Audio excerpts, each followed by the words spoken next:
അങ്ങനെ ഇന്ന് വീണ്ടും ഞാൻ CPP-യിലേക്ക് പോയിട്ടുണ്ട് കേട്ടോ. ഇന്ന് നമ്മുടെ റിട്ടയർഡ് ആവുന്ന ടീച്ചേഴ്സിന് സ്റ്റാഫ് കൊടുക്കുന്ന ഒരു സ്നേഹ സമ്മാനവും അതേപോലെ തന്നെ സ്നേഹ വിരുന്നുണ്ട്. അപ്പോൾ അതിൽ പങ്കെടുക്കാൻ വേണ്ടി നമ്മളെ ക്ഷണിച്ചിട്ടുണ്ടായിരുന്നു. രാവിലെ തന്നെ നമ്മൾ പോയിട്ടുണ്ടായിരുന്നു കേട്ടോ. ഇവിടെ രമ്യ ടീച്ചറും ഹബീബൊക്കെ എത്തിയിട്ടുണ്ടായിരുന്നു. അവരുടെ ഫംഗ്ഷൻ നടക്കുന്ന സ്ഥലത്ത് ഡെക്കറേഷൻ ചെയ്യാണ് എല്ലാവരും കൂടെ. നേരത്തെ ഒരു 11 മണിയാകുമ്പോഴൊക്കെ എത്താൻ വേണ്ടിയിട്ട് പറഞ്ഞിട്ടുണ്ടായിരുന്നു. പക്ഷേ വീട്ടിലെ സാഹചര്യങ്ങളും അവസ്ഥകളും അറിയണോണ്ട് തന്നെ എനിക്ക് അതെല്ലാം കഴിഞ്ഞ് വന്നപ്പോഴേക്കും ഏകദേശം 12 മണിയായിട്ടുണ്ട്. എന്നാലും ഞാൻ കുറച്ചൊക്കെ അതിലൊക്കെ പങ്കെടുക്കാൻ പറ്റിയിട്ടോ. നമ്മുടെ മേധ ടീച്ചറും ദേവിക ടീച്ചറും എല്ലാവരും ഉണ്ടായിരുന്നു. ഇവരൊക്കെയാണ് ഈ വർഷം ഇവിടുന്ന് റിട്ടയർഡായി പോകുന്നത്.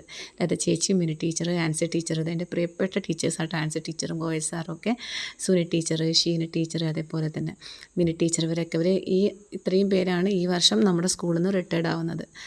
അപ്പോൾ നമ്മൾ ഫംഗ്ഷനിൻ്റെ റൂമൊക്കെ സെറ്റ് ചെയ്തതിന് ശേഷം അങ്ങോട്ട് ഫുഡ് കഴിക്കുന്ന കാര്യങ്ങൾ സെറ്റ് ചെയ്യാൻ വേണ്ടി ലിറ്റിൽ കൈറ്റിൻ്റെ റൂമിലേക്ക് പോവാം കേട്ടോ. ഇവിടെ മാനൂർ സാറും ബിജു സാറും നമ്മുടെ സുഭാഷ് സാറും ഒക്കെ ഉണ്ട് കേട്ടോ. നമ്മുടെ സ്കൂളിൻ്റെ വീഡിയോ കാണുമ്പം എപ്പോഴും എല്ലാവരും ചോദിക്കുന്നതാണ്, ആ ഭാഗം വീഡിയോ എടുക്കുമോ, കോയ സാറെ കാണിച്ചു തരുമോ, മറ്റേ സാറെ കാണിച്ചു തരുമോ, അനിൽ സാറുണ്ടോ, അനിൽ സാർ എവിടെ എന്നൊക്കെ ഇങ്ങനെ എല്ലാവരും ചോദിക്കുന്ന ഒരു ചോദ്യമാണ്. ഞാൻ മാക്സിമം ഇന്ന് എല്ലാവരെയും ഉൾപ്പെടുത്താൻ ശ്രമിച്ചിട്ടുണ്ട് കേട്ടോ. ഇതാണ് നമ്മുടെ ആൻസി ടീച്ചർ, നമ്മുടെ ഗായിക. എനിക്ക് പേഴ്സണലായിട്ട് ഭയങ്കര ഇഷ്ടമുള്ളൊരു ടീച്ചറാണ് കേട്ടോ. എന്നിട്ട് സ്കൂളിൽ എന്താ പറയുക, അവിടുത്തെ പെർമനൻറ്റ് സ്റ്റാഫിൽ ഇങ്ങനെ നമ്മൾ വല്ലാണ്ട് അറ്റാച്ചായി പോയ ടീച്ചറാണ് കേട്ടോ ആൻസി ടീച്ചർ. പിന്നെ മേധ. പിന്നെ പലരും പറഞ്ഞിരുന്നു സ്കൂളിനെ കുറിച്ചുള്ള വീഡിയോ ഒക്കെ ഒന്ന് എടുക്കുമ്പോൾ സ്കൂളിൻ്റെ ചുറ്റുപാടൊക്കെ ഒന്ന് വീഡിയോ എടുത്ത് കാണിക്കണേന്ന്. അപ്പോൾ അതുകൊണ്ട് അതെടുത്തതാണ്. പിന്നെ ബിജു സാറും അവരുടെ സംഘടന കൊടുക്കുന്ന ട്രോഫിയാണ് ഞാനിപ്പോൾ കാണിച്ചിട്ടുണ്ടായിരുന്നത്. അങ്ങനെ ഞാൻ മാക്സിമം എല്ലാവരെയും ഉൾപ്പെടുത്തിയിട്ടുണ്ട്. ഇത് നമ്മൾ അർജുനും ഞാനൊക്കെ ഈ വർഷം വന്നതാണ്. പിന്നെ ട്രോഫിയും അതിന് കൊടുക്കാനുള്ള ഗിഫ്റ്റും കാര്യങ്ങളൊക്കെ ആയിട്ട് അനിൽ സാറും അനുജ് സാറൊക്കെ വന്നിട്ടുണ്ടായിരുന്നു. ഇത് നമ്മൾ അറബിക് ഡിപ്പാർട്ട്മെൻറ്റിലെ വഹാബ് സാറ്. അങ്ങനെ കുറേ ആളുകളെ നമുക്ക് പരിചയപ്പെടാം കേട്ടോ. ഇത് അൻസിലാണ്. പിന്നെ ഈ വരുന്ന ആൾ പ്രേമലത ടീച്ചർ കേട്ടോ.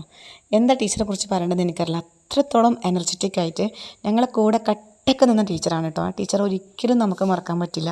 പ്രേമലത ടീച്ചറെ നമ്മൾ മിസ് ചെയ്യാൻ പറ്റില്ല. എനിക്ക് അത്രയും ഇഷ്ടമുള്ളൊരു ടീച്ചറാണ് കേട്ടോ. ആൻസി ടീച്ചറെ പോലെ എനിക്ക് ഒത്തിരി ഇഷ്ടമുള്ള ടീച്ചറാണ് എൻ്റെ പ്രേമലത ടീച്ചർ. അങ്ങനെയാണ് നമ്മളെ കാണുന്നത്.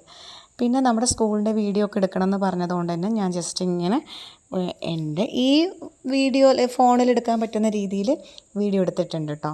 നമ്മുടെ സ്കൂളിൽ കാണാൻ നല്ലൊരു ഭംഗി തന്നെയാണ്. ഇപ്പോഴും ആ ഒരു പഴമ നിലനിൽക്കുന്ന ഒരു പഴയ കാലഘട്ടത്തിലേക്ക് പോകുന്ന പോലുള്ള ആ സ്കൂളും അതിൻ്റെ ചുറ്റുപാടും അതിൻ്റെ ഗ്രൗണ്ടും അതിൻ്റെ അകത്തു നിന്നുള്ള ആ വ്യൂ ഒക്കെ ഒന്ന് പറഞ്ഞാൽ തീരാൻ പറ്റില്ല. അത്ര ഇഷ്ടമുള്ളൊരു സ്കൂളാണ്. ഇത് നമ്മൾ സുനിൽകുമാർ സാറാണ്. അങ്ങനെ നമ്മൾ അതെല്ലാം കഴിഞ്ഞു, എല്ലാവരും വന്നു. വെൽക്കം ഡ്രിങ്കൊക്കെ കഴിച്ചതിന് ശേഷം നമ്മൾ ഫുഡ് കഴിക്കാൻ പോവുകയാണ്. ബിജു വർഗീസ് സാറാണ് നമ്മൾ സ്റ്റാർട്ട് ചെയ്യുന്നത് ഫുഡ് വിളമ്പാൻ വേണ്ടിയിട്ട്. അങ്ങനെ നമ്മൾ ഫുഡൊക്കെ സ്റ്റാർട്ട് ചെയ്തു. നമ്മൾ റിട്ടയർഡ് ആവാൻ പോകുന്ന ആൾക്കാരാണ് ഫസ്റ്റ് കൊടുത്തത്. അവരുടെ ഫാമിലിയും കാര്യങ്ങളൊക്കെ വന്നിട്ടുണ്ടായിരുന്നു. ഇത് ഷീന ടീച്ചറുടെ ഫാമിലിയാണ് കേട്ടോ. മകളും മരുമകളും അതുപോലെ തന്നെ ഭർത്താവും അമ്മയൊക്കെ വന്നിട്ടുണ്ടായിരുന്നു. അങ്ങനെ പിന്നെ നമ്മുടെ Suni teacher, Ancy teacher, Sheena teacher, ഇരിക്കുന്ന ഷീന ടീച്ചറുടെ ഭർത്താവ്. ഇങ്ങനെ ഫുഡൊക്കെ വിളമ്പി കഴിഞ്ഞു. നല്ല സദ്യയാണ്. സദ്യ എന്ന് പറഞ്ഞു കഴിഞ്ഞാൽ പിന്നെ എനിക്ക് അവിടെ വേറെ ഒന്നുമില്ല. പറയുമ്പോഴേ എൻ്റെ വായിൽ വെള്ളം വരുന്നു. എനിക്ക് ഈ ബിരിയാണിനേക്കാളും മന്തിനേക്കാളൊക്കെ ഏറ്റവും ഇഷ്ടമുള്ള കാര്യമാണ് കേട്ടോ ഈ സദ്യ എന്ന് പറയുന്നത്. അത് എവിടെ കണ്ടാലും നമ്മൾ കഴിക്കും കേട്ടോ. അതിൻ്റെ ഇടയിൽ കൂടെ കമൻട്രി പറയുന്നുണ്ട് അർജുനും മുസൈബൊക്കെ ഫുഡ് കഴിക്കുന്നതിനെ കുറിച്ചിട്ടൊക്കെ. അങ്ങനെ ഇവരുടെ സംസാരങ്ങളും ഇതൊക്കെ ഞാൻ എടുത്ത് വെക്കുന്നത് എൻ്റെ ഓർമ്മകളിൽ ഒരുപാട് കാലം കഴിഞ്ഞാലും ഈ സ്കൂളിൽ ഞാൻ ഉണ്ടായിരുന്നെന്നും ഇവരുടെ കൂടെയൊക്കെ ഞാൻ വർക്ക് ചെയ്തിട്ടുണ്ടായിരുന്നൊക്കെ ഓർത്തിരിക്കാൻ വേണ്ടിയിട്ടാണ് കേട്ടോ. ഫേസ്ബുക്കിലാണെങ്കിലും ഇൻസ്റ്റഗ്രാമിലൊക്കെ ആണെങ്കിലും നമ്മൾ ഓരോ വീഡിയോ ഷെയർ ചെയ്യുമ്പോൾ എനിക്ക് കിട്ടുന്ന ഒരു ബെനിഫിറ്റ് എന്ന് പറഞ്ഞാൽ ഒരുപാട് കാലം കഴിഞ്ഞാൽ നമ്മുടെ ഫോണിപ്പോൾ എപ്പോഴും നമുക്കത് മെമ്മറിയിൽ സൂക്ഷിച്ച് വെക്കാൻ പറ്റിയെന്ന് വരില്ലല്ലോ. അപ്പോൾ ഇങ്ങനെ ഫേസ്ബുക്കിലും ഈ ഇൻസ്റ്റഗ്രാമിലൊക്കെ ഇട്ട് കഴിഞ്ഞാൽ നമുക്ക് ഇങ്ങനെ ആഗ്രഹം വരുമ്പോൾ കാണാമല്ലോ, ഓർത്തിരിക്കാമല്ലോ. അങ്ങനെ ഞാൻ CPP-നോട് യാത്ര പറഞ്ഞ് പോവുകയാണ്. ഇനിയൊരു തിരിച്ചു വരവുണ്ടാവുമെന്ന് എനിക്കറിയില്ല. ഇനി മെയ് മാസത്തിൽ ഇൻ്റർവ്യൂ ഒക്കെ വരുമ്പോൾ ഞാൻ വരും.